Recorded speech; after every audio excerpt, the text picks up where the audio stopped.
వస్తువులు ఆడదు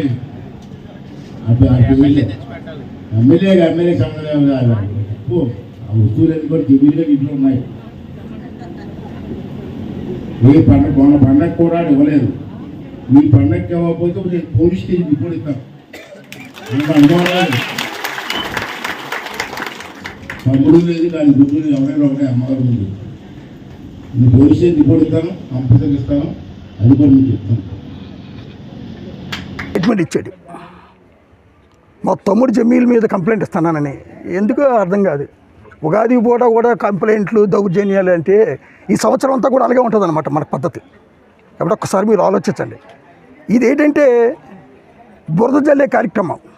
మరిడం పండుగ వస్తుంది.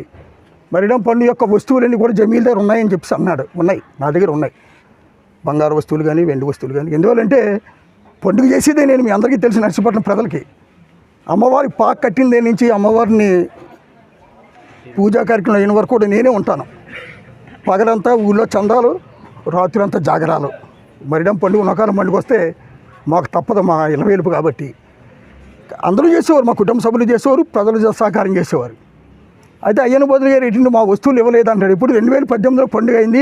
తర్వాత 2020 కానీ 2022 కానీ కరోనా వల్ల పండుగ ఆగిపోయింది. పండుగకి బంగారు వస్తే ఇవ్వలేదు, కంప్లైంట్ ఇస్తానన్నాడు. నా మీద కంప్లైంట్ వ్యవస్థ లేదమ్మా నువ్వు. ఎందుకంటే అయ్యన బదులు కూడా కొన్ని వస్తువులు ఉన్నాయి.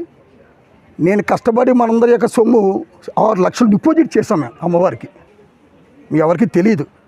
6 లక్షల డిపాజిట్ తోటి ₹2 వడ్డీ కానీ రూపాయి వడ్డీ కానీ వస్తూ ఉండేది. ఆ గుడి మెయింటెనెన్స్ చేస్తూ ఉండేవాళ్ళు. తర్వాత చాలా పోతే ఉండి కలెక్షన్స్ అన్నీ చూస్తూ ఉండేవి. దాని ద్వారా అలా మెయింటైన్ చేసేవాళ్ళని. మరి ఈవేళ 6 లక్షల రూపాయలు కూడా అప్పుడు ఆ కమిటీ సభ్యులు నేను మెయిన్. ఎవరికి చెప్పకుండా 6 లక్షల రూపాయలు విత్డ్రా చేసి వాళ్ళు వాడేసుకున్నారు. ఎంత అన్యాయం. నా దగ్గర వస్తువులు ఉన్నాయి, వస్తువులు ఎక్కడికి పోలేదు. రేపు పండుగ జరిగితే ఎమ్మెల్యే గారి సమక్షంలో ఇది ఎండోమెంట్స్గా హ్యాండ్ ఓవర్ చేశారు. ప్రభుత్వం హ్యాండ్ ఓవర్ చేసుకుంది. ఆ ఎండోమెంట్స్ అధికారుల సమక్షంలో ఎమ్మెల్యే గారు, ఆర్డీ గారు, గ్రామ పెద్దలు, కొంతమంది పెద్దలందరి సమక్షంలో ఆ వస్తువులన్నీ కూడా నేను అప్పచెప్పిస్తాను. ఇందులో ఏ వస్తువు ముట్టుకు. ఎందుకంటే తల్లి సొమ్ము ఏంటంటే మన నాశనం అయిపోతుంది మాత్రం గ్యారెంటీకి నేను చెప్పగలను. కాబట్టి కంప్లైంట్ అతను ఇవ్వడం కాదు, నేను కూడా కంప్లైంట్ ఇస్తాను. ఎందుకంటే భయపడేది ఏం లేదు. ఇది గ్రామ పండుగ.